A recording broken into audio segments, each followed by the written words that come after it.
Hello there, everyone.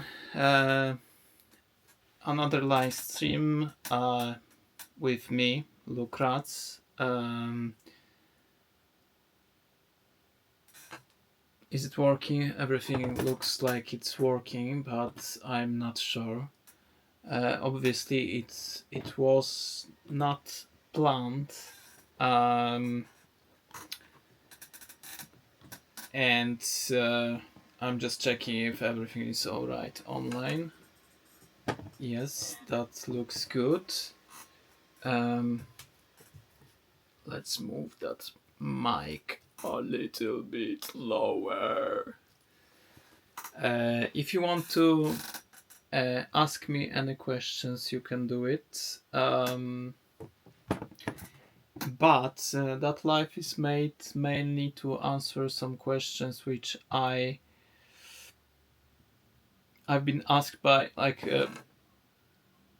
one of the most famous AI chats asked me 190 questions about art. It was some time ago, a few months ago, and I planned to make a live stream answering that questions, but I didn't because there is no time for that, and basically there is no need for that actually.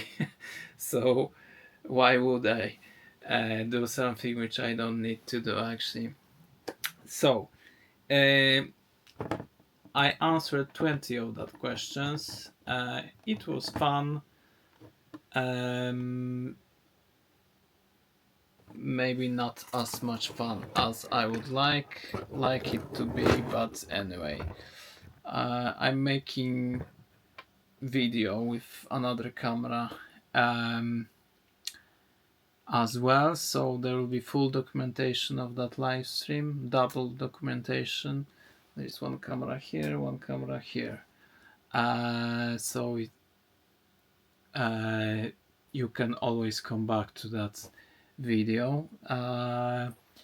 It will be saved on YouTube as well as that version. Anyway, you can ask me any question at any point. I'm Ratz. I am a free thinker, anarchist, artist, whatever you want to call me, insane person or whatever. I'm just having fun answering some questions generated by AI. And in general, my practice it's mostly abstract art, abstract drawing. I've got some background in arts, and I'm interested. Beside that, I'm interested in philosophy of mind, consciousness, epistemology, science in general, philosophy of science. Those are my interests, but it's like on the margin of everyday life. I'm reading about it or whatever, thinking about it. But mainly it's about art, about imagination, about absolute freedom and play. Okay, so ChatGPT asked me. So that's 20 questions which chat that AI asked me before. First chapter of that 20 questions. With that 20 questions, it was titled Origins, Intuitions, and Inner Landscapes. And now, second part of that interview, let's say, is art as knowledge, art as experiment. Wherever that chat is leading me, I'm going there. I'm just answering that questions as it would be some journalist, and I'm having fun with that. So it's 21st question. Can art produce knowledge in the same way science does? Wow, very nice question. So I would say art can generate new patterns, new. I mean, artists are like. First of all, what is art? What artists are doing, in my opinion, mostly, they are uh, building complex representations on canvases or on paper, as a writers as well, which are depicting a lot of culture and cultural artifacts, let's say, and emotions and feelings and thoughts of some era. Anyway, it's every artist now. I think is totally free to do whatever they want. So in my case, as an artist, I am simply documenting mental representations and my imagination. There is not too many feelings, not too much of an emotions, not there is no stories. But art in general is very often like documenting like whole knowledge of some era with symbolism and complex stories and representations. Many artists in 20th century started to be more individualistic, as I am, and artists now are mostly individuals and individualistic, I think. Um Although many of artists now, contemporary artists, is influenced by huge businesses and political influences and so on. But anyway, I'm an independent artist, individual artist. I'm like documenting representations which my mind is producing. So can I generate any knowledge in that sense? I Of course I can. Like it's the same way as mathematicians can, like scientists can. Although scientists are documenting basically and trying to create theories how something is working, so they are like the source of true knowledge. What artists are doing, they are like generating patterns, and that patterns can be very original and new and never exist. With those can be patterns which never existed before. So in that sense, that's knowledge generation, because you are facing then some artifacts, some phenomenons created by artists. Some you are experiencing some situations which never existed before. So, and in that sense, it's a knowledge. Knowledge is also in the practice of art. So, whatever you would do in your life, doing that, you are generating knowledge, at least knowledge about how to do what you are doing. So that's the experience.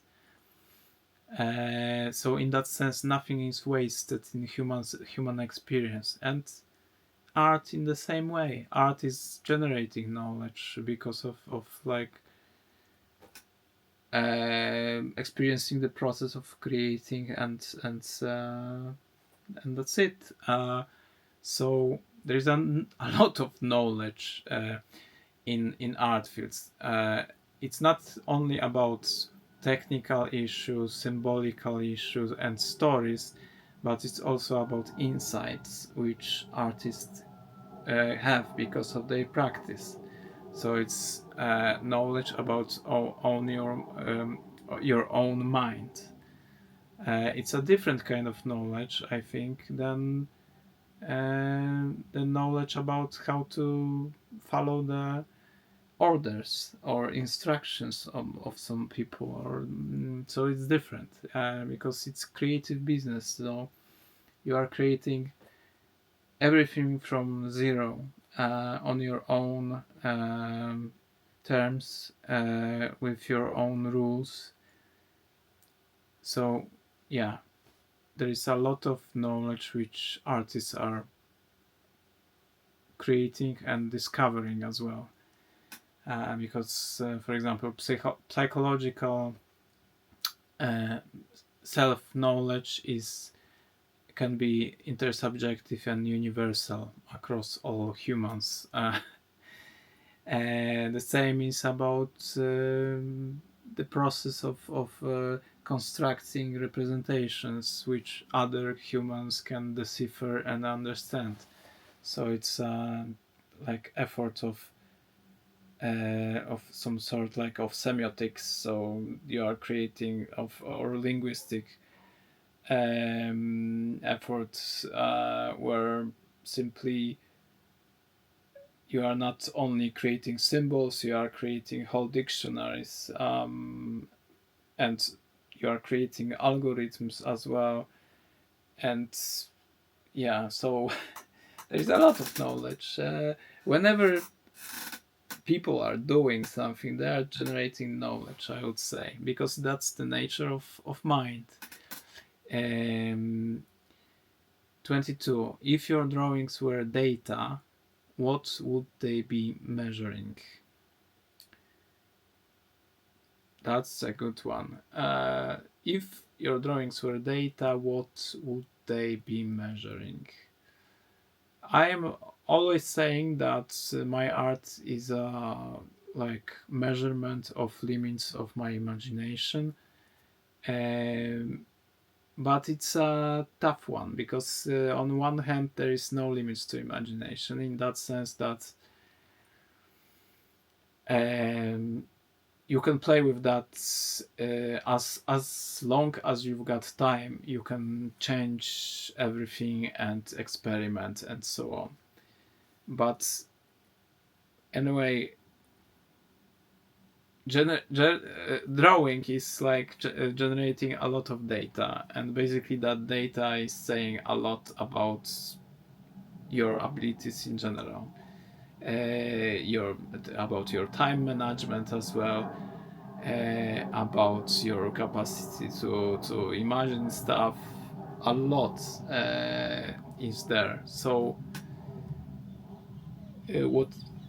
whatever aspect of cognition you would want mm, to measure, you can find it in drawings actually somehow.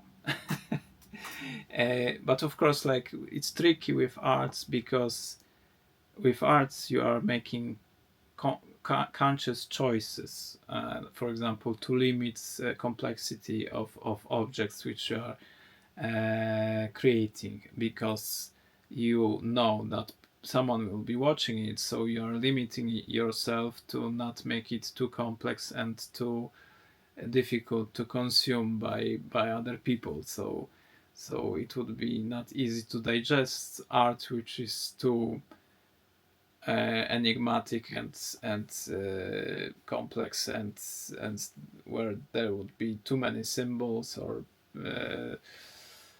references to some sources which nobody knows.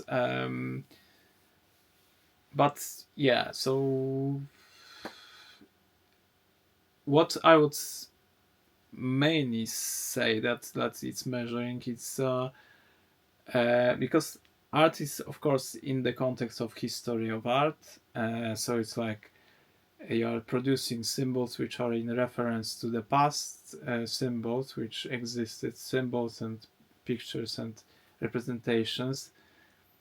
So it's a measurement, for example, of originality of artists. So, but again, it's tricky because you don't know to what part of art history artists have access to. But in general, it's the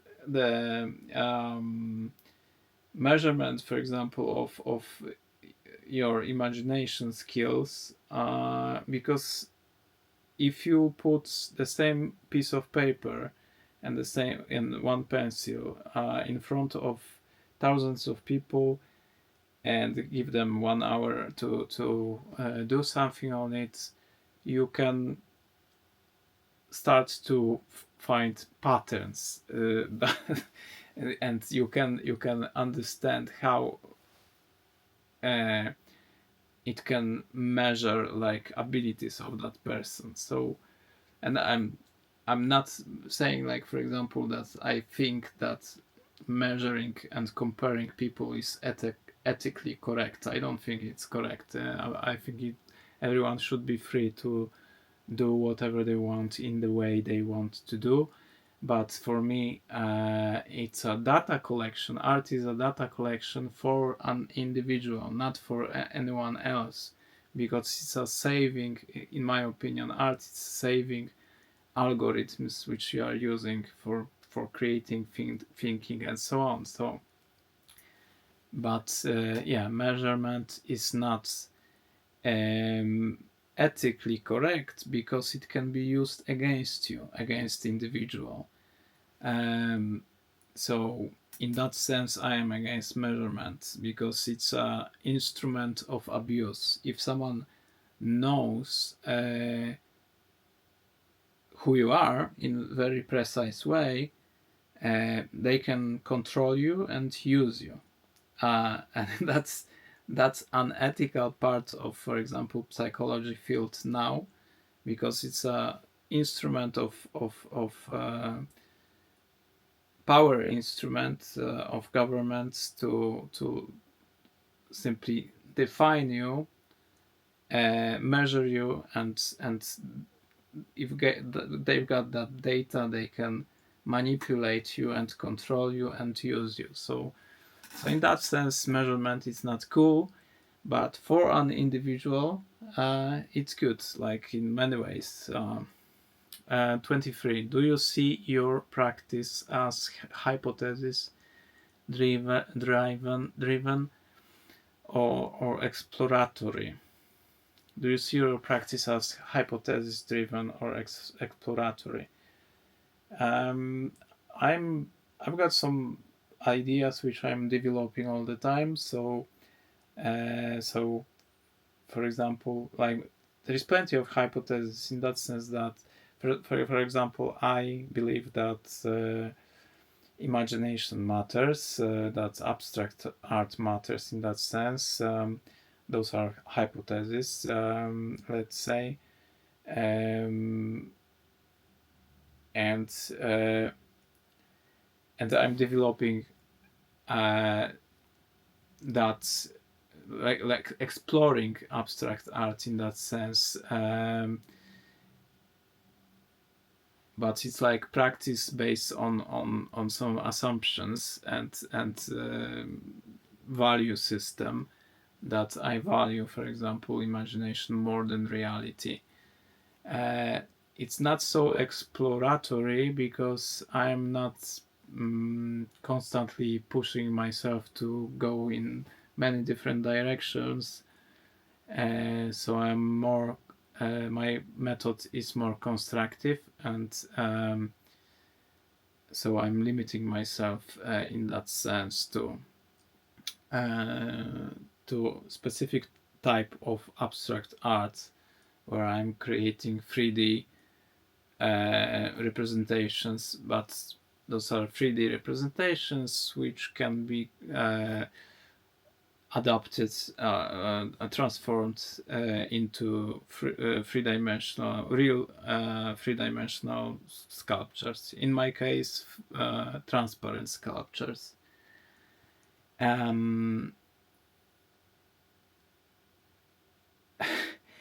I'm not sure if I understand that question. Do you see your practice as hypothesis-driven or exploratory? So I'm more theoretical than just. So first of all, like, I think art is mainly an information. It's not about how you make stuff, in what medium. Are you drawing? Are you painting? Are you making 3D models? For me, it doesn't matter. What matters is those are representations. So it's pure information. So it's in that theoretical, let's say, mode of thinking. Exploratory art, in other hand, it's like more empiricism, like in art. So basically, you are going into the world and you are experimenting with materials, with techniques, and eventually you are painting something from nature. Or yeah, but you can be as well exploratory in that realm of pure imagination. So yeah, I'm the same. Like I'm first of all, like information and imagination. It's abstract, so I think we can say that it's hypothesis driven art. But I'm exploring that space. Yeah, but it's in my art is coming from inside, not from the outside world. So I'm not trying to interpret reality so much, but I'm trying to create new reality. 24. What does art know that science cannot easily access? Um,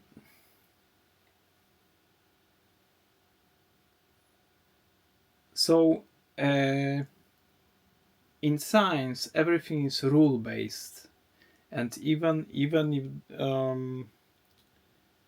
science basically, first of all, science is limited to reality and copying reality. So it's empiricism, but they are trying to basically copy what nature created, in that sense that science is trying to create as simple a model of reality as possible, so we can understand what is going on outside of our heads. But art is basically about creative process and what you can see in the front of eye of your imagination, and there is much more freedom in it because you are not limited to reality, to rules. So in science, everything will be rule based because it and language based because it has to be intelligible. So someone have to decipher the message. Someone have to understand what you are saying. But in arts, it's more subjectivity. So basically, art is subjectivity. Science is objectivity, and those are different. This is different cup of tea. So, and now general, let's say, consensus is that subjective is always insane. That it's that it doesn't matter or something like that. I disagree because even in science, subjectivity matters extremely. I think that we are benefiting from neurodiversity, from the fact that everyone is different, and then we can create more diverse theoretical landscape, and we can create more diverse and complex representations and models of reality. That's why I'm against like forcing individual to change themselves to like some rule-based society, because it's basically destroying what is the most valuable in individual. and every individual has their own type and way of thinking, which can be useful in some domains more than other kinds of types, other types of thinking. So the fact that you don't understand some things doesn't matter that you are not useful or intelligent, or you are simply, your brain is simply functioning in that way that you don't understand that kind of problems, but you can understand all sorts of other kind of problems. So yeah, so subjectivity, that's which it's so the question was, what does art know that science cannot easily access? So art perfectly knows the value of subjectivity. Subjectivity is the value, individual is the value. In science, objectivity is the value. In science, individual doesn't matter at all. So science is about truth, truth about reality, and art is about truth, about subjectivity. 25. What does science? 26. Sorry. Do you think visual abstraction can function as a theory? Visual abstraction. Do you think visual abstraction can function as a theory? Those are like postmodernist type of questions. I'm not sure if I understand that question. Do you think visual abstraction can function as a theory?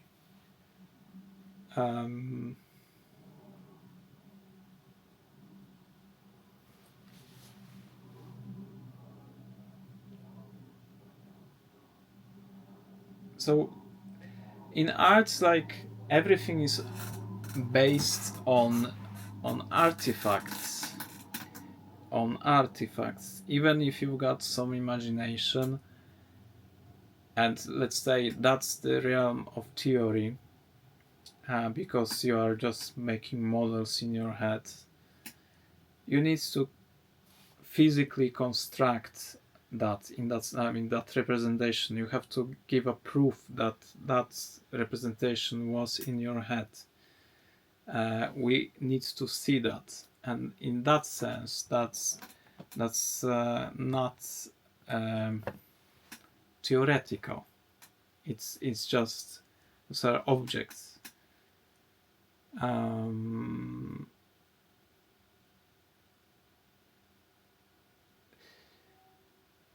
But so what I understand in that question is like that visual maybe that's chat basically created some bullshit. There is I'm just looking for some meaning in some sentence which doesn't make sense at all. It doesn't make sense for me too much, but trying to be polite, let's say, to my interviewer, I would say that we can say that visual abstraction is from theoretical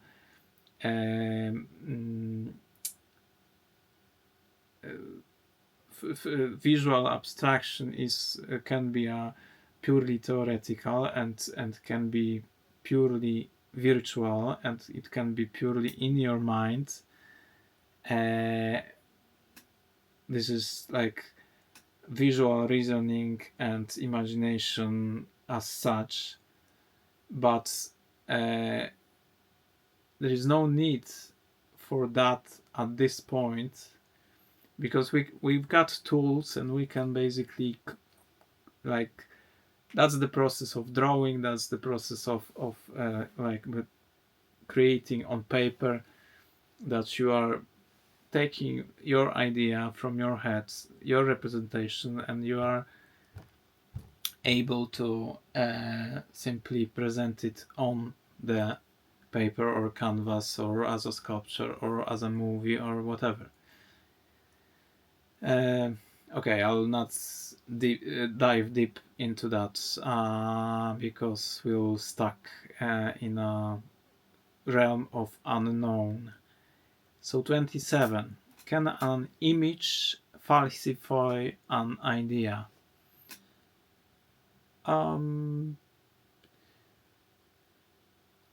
So yeah, so that's a great question, and I think that's that meaning of that question is not so unclear as of that previous question. So basically, in arts, there is very often that situation that you are. In my case, I'm trying to imagine something, and I think I've got some nice, interesting idea, and that my imagination is correct. That if I'll make composition and drawing in such and such way, it will look good. But basically, there is the act of drawing. It's an experiment basically, and then I can check myself if my imagination was like if my intuition and imagination, if they were correct, if I can really do it in such way, and if it's really good looking or interesting, or it's looking in an interesting way. So yeah, that's the process of, let's say, falsification. If an idea is a theory, and the process of drawing is an act of falsifying the theory.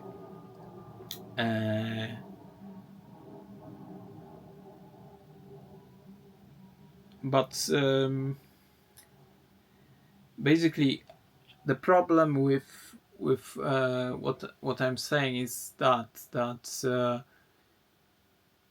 representations from your head are very often very different than your drawings, because there are technical issues. Sometimes you can't put on paper what you've got in your head, because for, I don't know, if you've got just a pencil and you've got a lot of colors in your head, you are not able to show that. So those are technical issues. 28th question. Do you see repetition in your work as an obsession, iteration of, or calibration? Amazing questions. 28. Do you see repetition in your work as obsession, iteration, or calibration? Exactly. Yeah. So it's not obsession.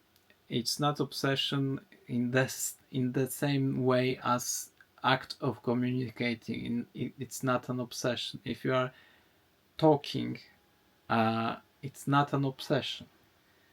I am against labeling artists as obsessive compulsive. That's bullshit. That's idiotic. Because if you are speaking and talking with people and you are doing it all the fucking time, it's not obsession. Using of a language is not obsession. And drawing and creating art, it's a language. It's a way of communicating. So those are, let's say, iterations, and that iteration leads to calibration, in that sense that you've got some idea, you are making one version you are making one, you've got idea for a drawing, you are making one drawing, and you think, oh, it's quite good, but not exactly what I meant, simply. Okay. You are making another version of that, the same kind of drawing, let's say, the same kind of idea. and you think, oh, that's almost there, but we are making third one, and third one is almost precisely the type of drawing I wanted to create. And so, but it's a usually process of creation looks like that. You are generating mutations of your idea, or like, and in the case of visual arts, it's simply about how things looks like. So it can be about subtle differences in how something is presented, like with that kind of tools, or with oil paintings, or with crayons, or pencils, and so on, or pens, or whatever. And you are testing that the act of presentation, just to make your idea clear as possible. So I created thousands of quite similar drawings with the same type of ideas, because I know that with my average talent, 1 in 10 drawings will be amazing, but the rest will be so. So that's an act of calibration, and it's a conscious strategy to make like better quality art. So it's it's not an obsession. It's like a rational choice to present your ideas in a best possible way. And of course, like, you can ask psychoanalytical questions, why you are doing it at all, and what is the meaning behind that, and so on. But those are different kind of questions. But when it comes to, it's like prototyping cars. First prototype of a car will be always messy, and there will be a lot of unnecessary details and shapes and so on. But after some few iterations, the model of the car will be really highly functioning and optimal, and so on. So it's always the same. 29. How do you evaluate progress in an art practice without clear metrics?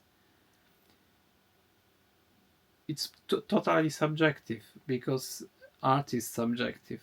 The only progress you are measuring is the progress of how well you can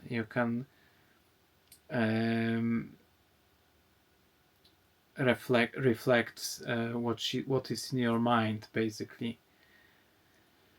And you can describe that in different language, in spoken language, and basically you can ask yourself that kind of questions with spoken language.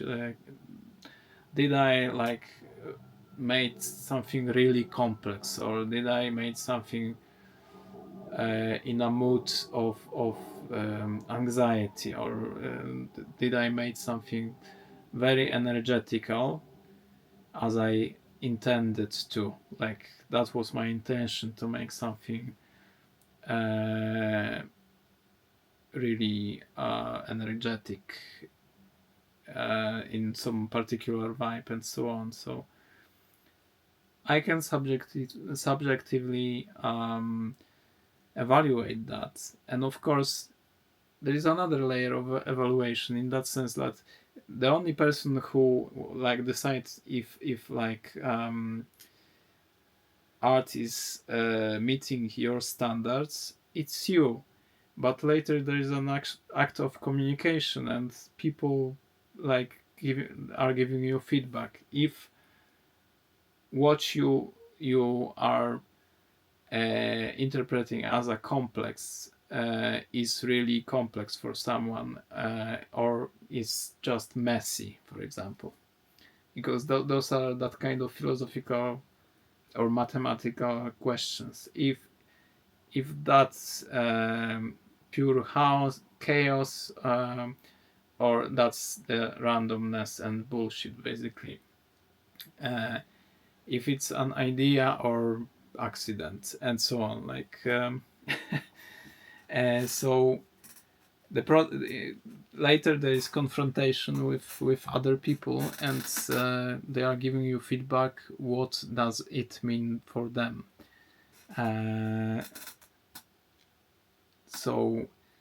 But basically, when it comes to presenting shapes from your head, where there is no so many layers of meanings and symbolic references to complex social context, it's easier. And I'm always trying to make something more simple than telling very I'm doing it anyway, but I'm not trying to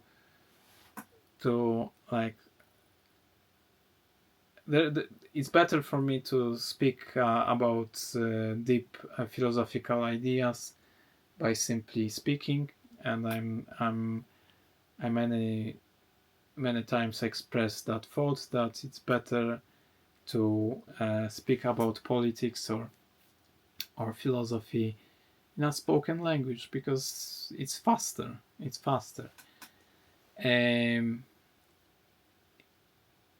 Question number 30. Is aesthetic pleasure a distraction or a cognitive tool? Another great question. It's a cognitive tool. It's like let's go to science field. Is it does it matter if you are making movie about general about relativity of Einstein, or is it better to write a book about it with just math equations? So it's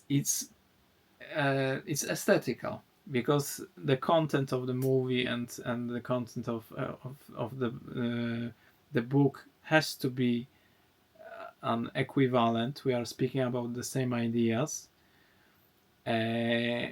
but how it's presented, it's aesthetical. So it's not a distraction, because some ways of presenting ideas are better than others, and I think actually relativity is better to show in movies than in math equations, especially for someone like me who does not understand math equations usually. So yeah, so it's aesthetical, but it can be very valuable cognitive tool. Question number 31. Can beauty be a form of compression? I know where is that question coming from, because there is that idea that beautiful math equations are very synthetic and simple, not messy. So that's why that question exists. Can beauty be a form of compression? And there may be something in it, that evolutionally, in a process of evolution, humans started to like messages or representations which are simple enough and compressed enough, information is compressed enough in them, that it's easy to digest and interpret. So in that sense, that may be the case, that beauty is connected to compression. But again, like, I think we are evolving during lifetime, and for example, for me, complexity is a beauty. I love complexity. I love when something is so complex that I can't comprehend it. So it's basically it's simply the beauty is in how, to what degree something is inspiring. So if something is so complex that I can't comprehend it, it's like it can drive someone's anxiety, but it's driving my curiosity, for example. So it's not so easy, and basically, I think you can change your preferences with time, and so I don't believe in aesthetical preferences which are strictly inborn. That's, of course, there are that kind of preferences inborn, I believe, and it's like deeply in our DNA of human species. But it doesn't have to be your whole life in the same way, like, so. And basically, I would argue that there is a value in escaping from that, because that aesthetical preferences are limiting us in many ways. So if you force yourself to make only extremely simple equations, you will not be able to simply create equations which are describing more complex aspects of the world. So simplicity, it's not a value when your main purpose is to create equations which are depicting truth. And the same in aesthetics. I understand aesthetics in an evolutionary way. So basically, it's not about beauty as such, but about evolution of the concept of beauty, basically, and evolution of imagination, and evolution of values, and so on. So we are not sticking to anything, because it's sticking to anything, to ideas, it's making you stiff and stupid, simply because you are not flexible enough to build representations of the outside world. You are not smart enough to build representations of complex representations which you can create, basically, and so on. I am into stretching imagination as possible, and so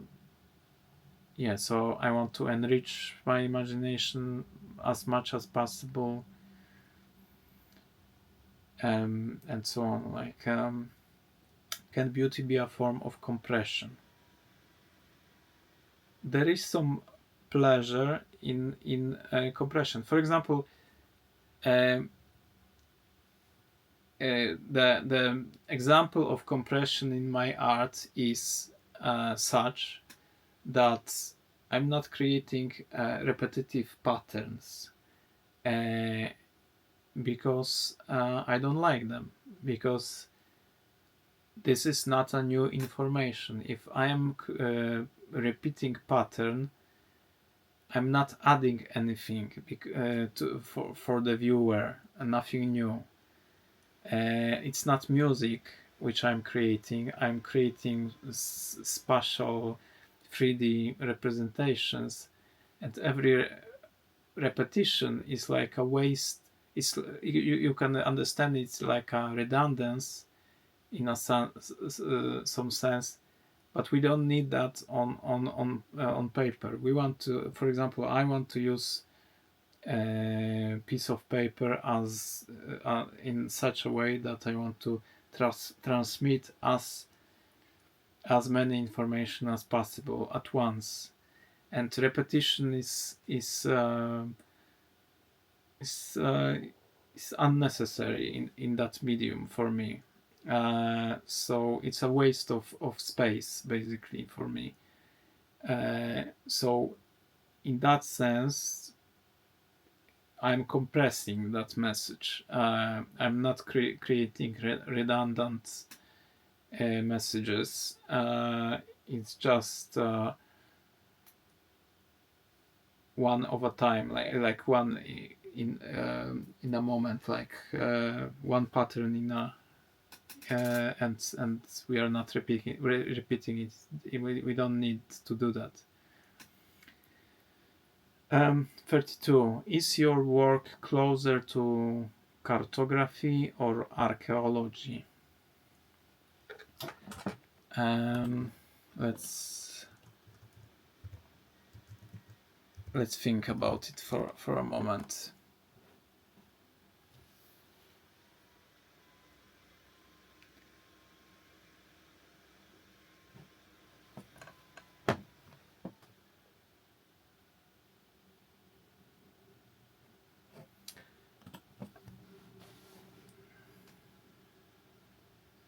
Of course, cartographic. Archaeology. It will be when I will be a dead person. So I'm mapping basically my brain and my imagination.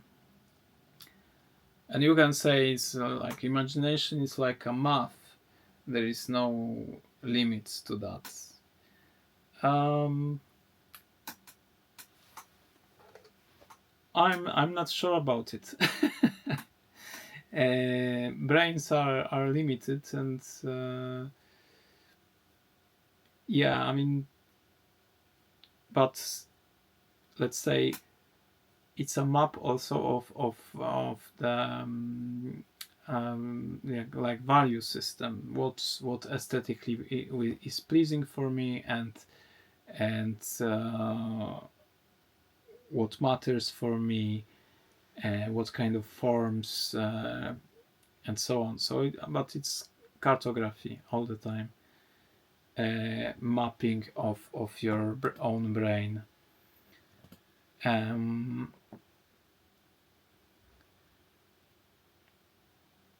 33. Do you believe art can model complex systems? Visualization is extremely important in all kinds of sciences, and everyone knows that. If Kajal, what was that name of that one of the first neurologists who created a model of the neuron was an artist, and basically without his drawing skills he would be not able to decipher how all kinds of neurons looks like. So art can model complex systems. Without visual imagination, Einstein would not invent relativity, because mental, like let's say, experiments were like on the base of that of his theories, and so on, like in physics for sure. So that's kind of art, to imagine all of that. But art is mainly like to model complex systems of like complex system of internal states of mind of the artists, and there can be a lot.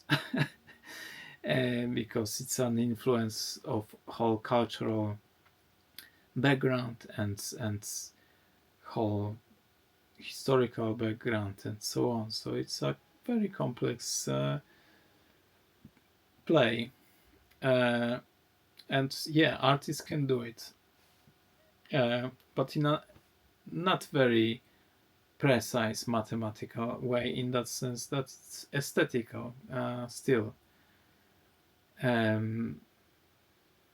But for fortunately, artists doesn't have to uh, do as much, and they don't have to be as precise as scientists, because it's just a fun, basically.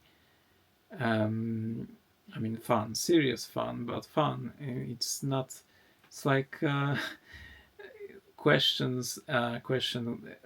Do you believe writers, for example, can model complex systems? In a sense, yes, they can.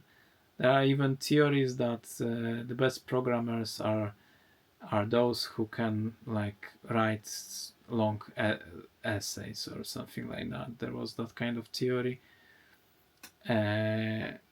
because imagination is necessary to understand complexity.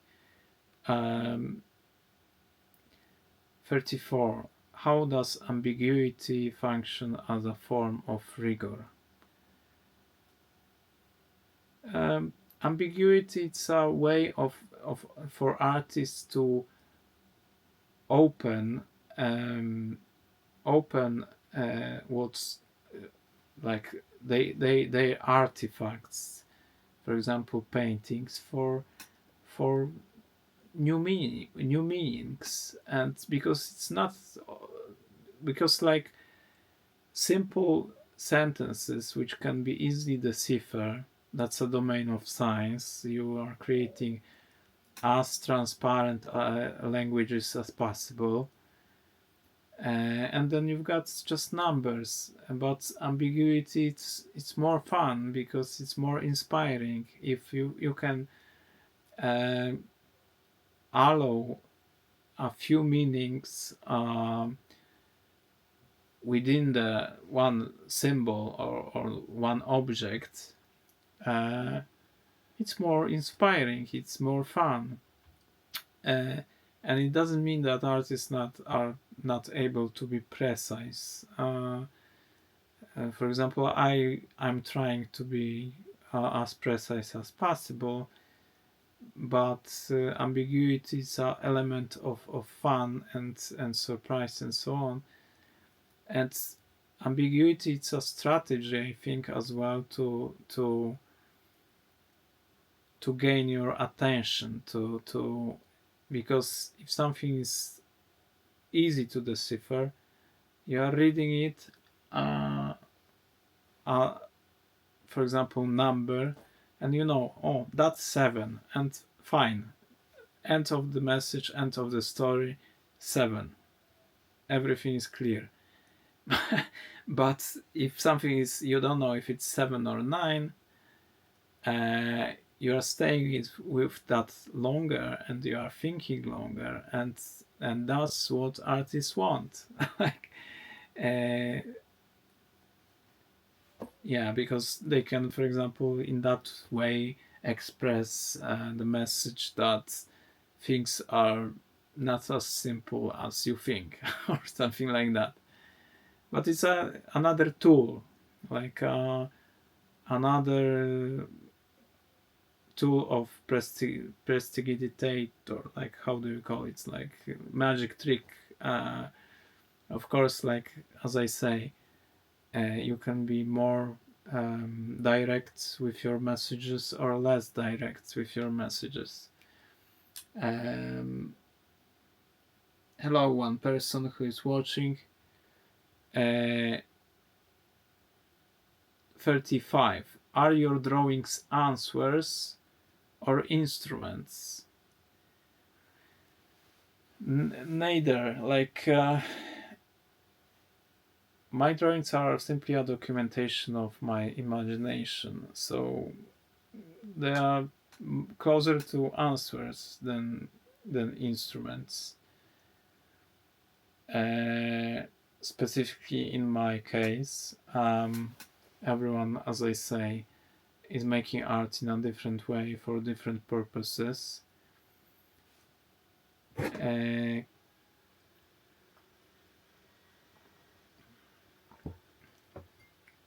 36, and this is 36 question, which is a dangerous area and unnecessary area, I would say. Can art be peer reviewed in any meaningful sense? And that's a dangerous area because it's a question: should academy exist? In my opinion, shouldn't. It shouldn't, because there is no answer what art should be, what art is, because it's a pure freedom, absolute freedom, and everyone can do whatever the f they want. And plenty of people will be in a fascist way trying to prove that you are wrong, and there are specific ways to do stuff, but there is no specific way to do stuff. No, just in the same way in the science field, you can't prove that something has to be done in one specific way. There's always more ways to do stuff, and basically everyone has their own niche, and they can explore that niche, and they can be perfect in that niche, and they can be absolute ignorance in other like parts of the like general knowledge, and it doesn't matter. No, that's how like brains are functioning. They are highly specialized. It's like nobody can take care of everything in so yeah. Basically, I don't believe in education in that sense. I am, for example, scientist, and I think that science is the most important and meaningful human activity. But I don't think that, for example, someone who didn't finish university can't make science. He can, like she can, whatever. Can art be peer reviewed? In some sense, it can, because it will be like a social social. You are making an exhibition, and people are writing reviews, and that's the peer review, and all of them can decide, oh, we don't like that fucker, so we will not write anything good about his art. And basically that will be peer review, but it will be precisely as meaningful as that kind of decision. Oh, I don't like that person for whatever reason. In art, there is no strict criteria, and there will never be, like, and that's the freedom of arts. With science, you are limited to the truth and empirical tests. In arts, it's about subjectivity, so it's different. 37. What would a scientific paper written entirely in images look like? I'm not claiming that it's impossible, and it can be, that kind of experiments can be done, I would say. And for example, biological research without images, you would not do anything meaningful. The same is with anatomy, Simply, images are extremely important in many scientific like fields. But writing the whole scientific paper with entirely in images would be probably quite tricky. But I believe it's possible. uh, do you think artists should understand the sciences they reference deeply? Do you think artists should understand the sciences they reference deeply or intuitively? Uh, artists doesn't have to do anything because artists are creating, and you can buy it or not, you can like it or not, and that's it. But he doesn't have to do anything because it's not your fucking business what artists are doing. The artists are doing whatever they want, and that will be always the case. Artists are free people. Do you think artists should understand the sciences they reference deeply or intuitively? Uh, if if artist is making reference to some particular part of science, it would be great if they would understand that. But artists are artists, scientists are scientists, and don't expect that artists will be scientists. So if they are inspired by some science, for example, quantum physics, don't expect them to understand all aspects of quantum physics. It would be great. It would be like honest if they would say if they understand it more in more details. Usually artists are pretending that they know everything, which is very weird for me. But basically, the artists, those are free people, and they don't have to. They don't have to do anything in a way you think they have to do something. Can an artwork be wrong? If you define a task as making realistic representation of some, for example, face or whatever. So I wanted to say particular person, but let's not make advertisement for any particular person. You can easily say that it's looking like them or not for most humans. But to be honest, like even with making portraits, you don't have to put a much effort to make a drawing in a such way that the person on the drawing will be easily recognized. So it's quite tricky because I mean you can define the problem differently. You can say make a interesting portrait in a style of Ingres, for example, or Velasquez, and then it's more clear what artist should be doing, and if he will paint as Picasso, then it will be in that sense wrong. But does it matter? No. Because it's about making interesting arts, not a task. If you've got commission and someone came to you and say, "Oh, make me illustration for that kind of book in that kind of style," then you can be wrong.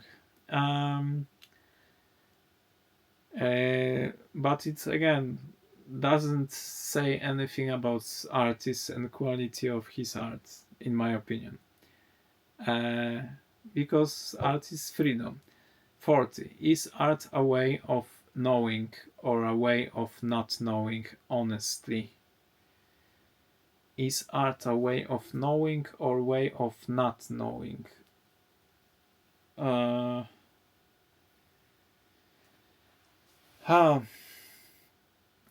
Artists, the only the only thing which artists know for sure is to know what he's thinking, what he's feeling, what he wants to say, and so on. So in that sense, art is a way of knowing, but because artists are creative, uh, insane people, they want to create something completely new. So they are very often in the state of not knowing.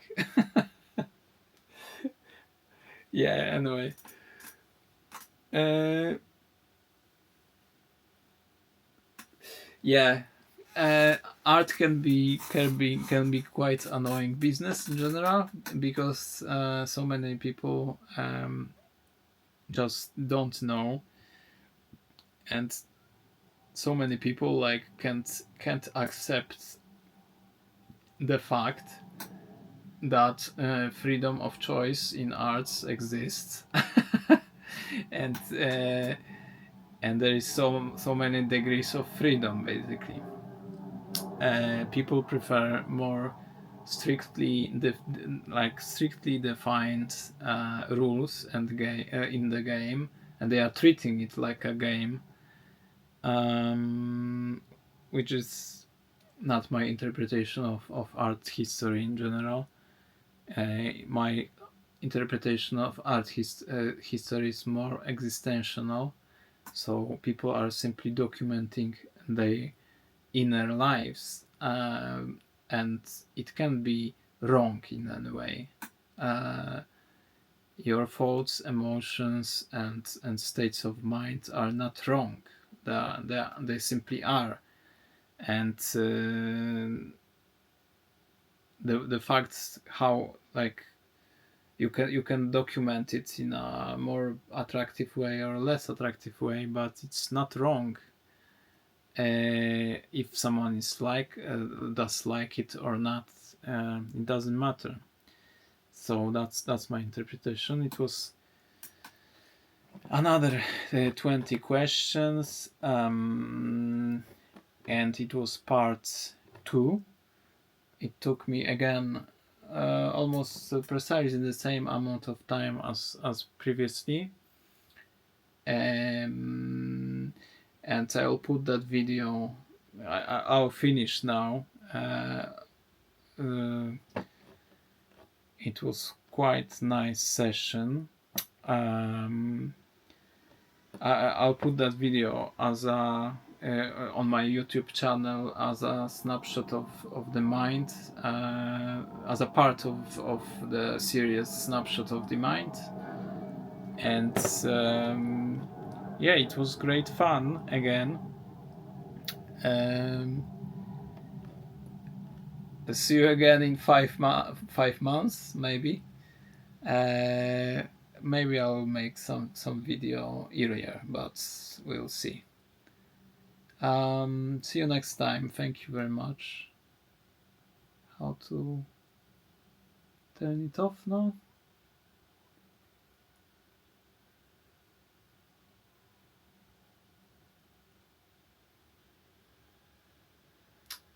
Come on.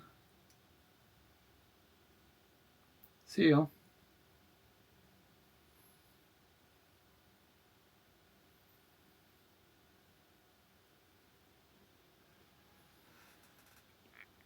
See you.